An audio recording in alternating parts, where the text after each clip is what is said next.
when Sharon started talking, I actually forgot what I was supposed to talk on, so interested in her talk.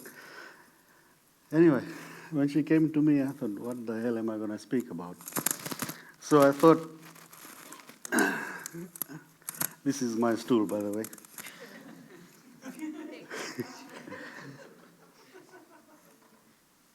I thought I'd talk about the first 13 or 14 years of my life in Sigatoka Valley Road, which sort of prepared me to whatever I am. Whether I've achieved something great or not is for the people to decide. Whether my designs are good for the people, country, or the built environment. So I thought that's for you to decide. But I will talk about the first 13 years. So you're born in a very poor house. We're not that poor, but we weren't that extravagant either. So I thought the first 13 years really teaches you the family values, the art of respect, how you relate to people, how you relate to your siblings, your parents, your neighbors, the whole village, and then of course the extension. And in that, if you don't capture those values and what you learn in the first 18 years, then I don't think, in my experience, you'll ever get those. And you will find the life after 14 years and then after 35 years and 50 years and 18 years, 80 years, you find that you will have a difficult life ahead relating to people, connecting to people. It's not only respect. You learn about farming. You learn about photosynthesis. What it basically means, you have to plant any plant, vegetables, anything, at a particular time, because at that particular time you have certain amount of sunlight, you have wind, you have rain, and all that. So you learn these things. Some of the things that I've learned from my mother, she's completely deaf. And she'd wake up at 3 in the morning, 4 in the morning, and because she's deaf, she doesn't realize all of us are sleeping, and all these pots and pans, and house wasn't big, so we all woke up. So she'd go and milk the cow, come and iron our clothes, cook our food, our parcels are ready for the school. And sometimes we used to walk to school. Our school is about 10 kilometers from where we are to Sigatoka town. And no shoes, we don't have electricity, don't have proper toilets. Thinking of toilet, it was my job when I got a bit older, like 10 years, not that old. My job was to make sure you make a new pit toilet. So we go, of course, the pit toilet's about 50, 60 meters away from my house, so we go and dig one right next to it. So as you go deeper, you see water seeping in. Then someone will say, hey, where's the water from that pit? Put that, we cover that hole and go and dig the next one. So all these things. And then you learn about how to look after animals. We had a cow, and from that there's 2 or 3 other cows.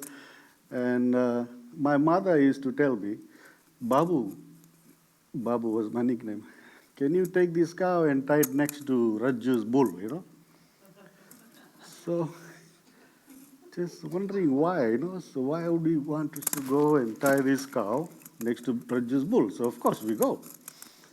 And then as soon as we go there, of course the bull, the testosterone starts to sort of increase, and he wants to do what he's supposed to do. So we bring our cow back. So Mom would ask, so did something happen? Yeah, these two start fighting, they fight too much. So bring the cow back. Until we found out why. When we found out why, our mother asked us to take the cow. We used to take her every second day, But of course, there is a period, and of course the cow, the bull gets tired, I suppose. Then you learn to think about sex. I mean, you hear about it. Our house wasn't big. It's about 20 feet by 10 feet. And even now, sometimes I calculate my eldest brother's age and my youngest brother who's in Melbourne. So there's about a gap of about 24. So I wonder, we've got a small house, There's hardly any bed. So when did mom and dad,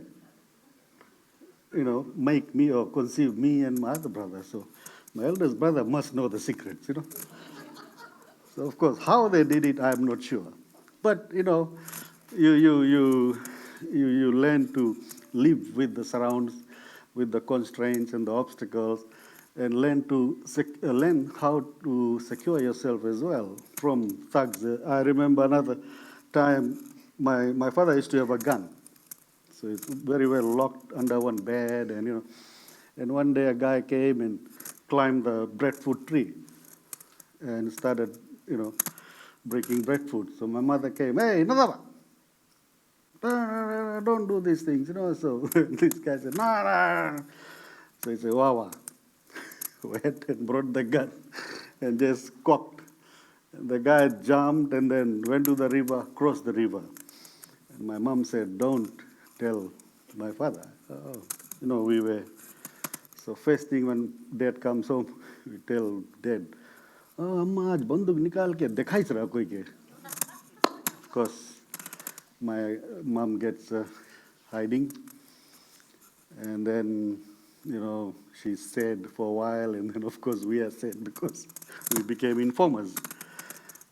But you learn about how a husband and wife fight, why they fight, when they fight, and when does it all stop. I've seen all that. Wasn't a fight, but arguments, and I have arguments with my wife. And lucky she's not here, I should be laughing ahead of. But that's also part of learning. And I thought once you grasp all those, the whole situation at home, if you grasp that, it is making you a better person. So when you're at this age, or when you grow bigger or older, you realize that whatever you've learned at your home is what makes you what you are now. Of course, there are other things you learn. I remember talking about cows again. My cousin came from India after having studied veterinary science. The first thing, what he did is came to my house. And my mother was sitting in the porch. Hey, Narayan, come. Can you see if this cow is pregnant? So I was about this tall, and my younger brother, oh, Babu, go and get one bucket of water. Go, he went bucket, and then one soap. Okay. So he did, he did that, and soap and water, and then of course he shoved his hand somewhere, and then told my mom that no, she's not pregnant. Then it clicked to us that maybe our job taking it to Raju's bull wasn't good enough, So we had to take to Raju's bull again. So, talking about farming, we used to grow rice. In fact, we used to grow potatoes as well. And we used to also go to my uncle's house. He had a very big piggery, about 3,000 pigs. And we used to go and get the kitchen waste from the Fijian resort, and then separate the food from the the plates and all that.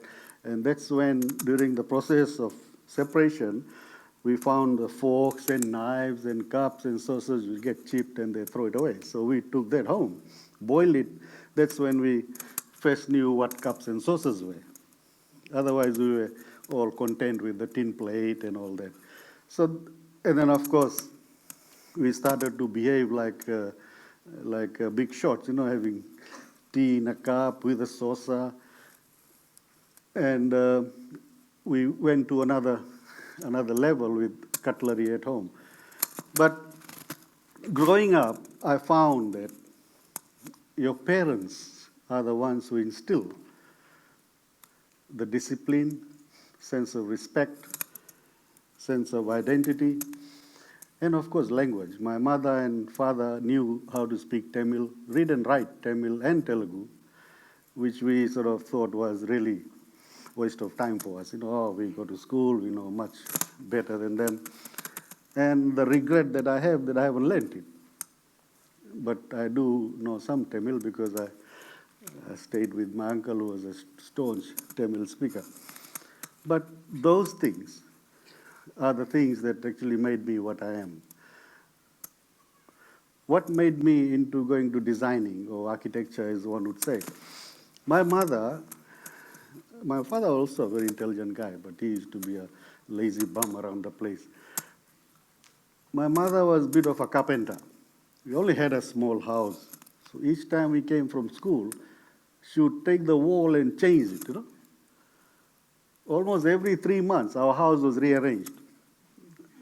From one room into two, or two rooms into one, until one day she couldn't lift, I think, a big masonite board which fell on her leg, and she had about 20 stitches. She stopped carpentry after that. But that's what inspired me. And of course, my job was also to make a chicken shed. So we become a bit more innovative. Why should the chicken be on the ground? So I raised the chicken, the coop. So all these things. We had a pig one day. We had to look after the basket, It's very noisy, very dirty, but we had to because he was around until it became bigger. We chopped it and ate it.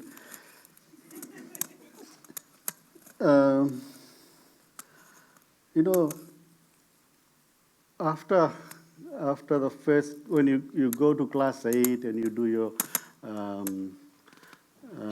school entrance or whatever you call it, and then you get selected to go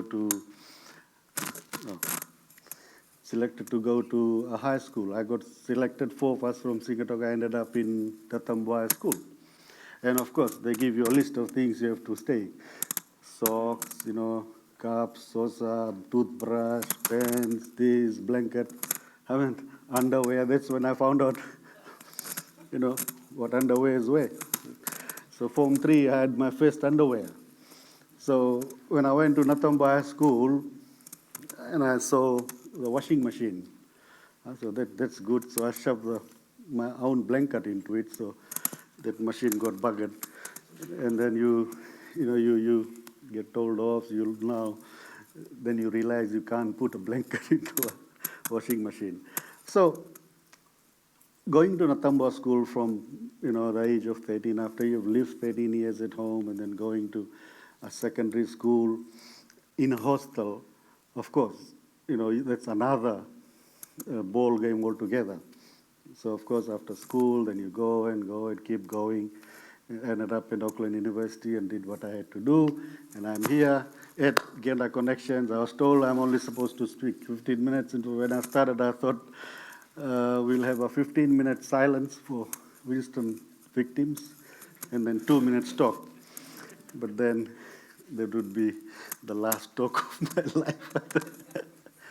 But I think my time is up. But in the little time that I had, I hope I've explained what made me what I am.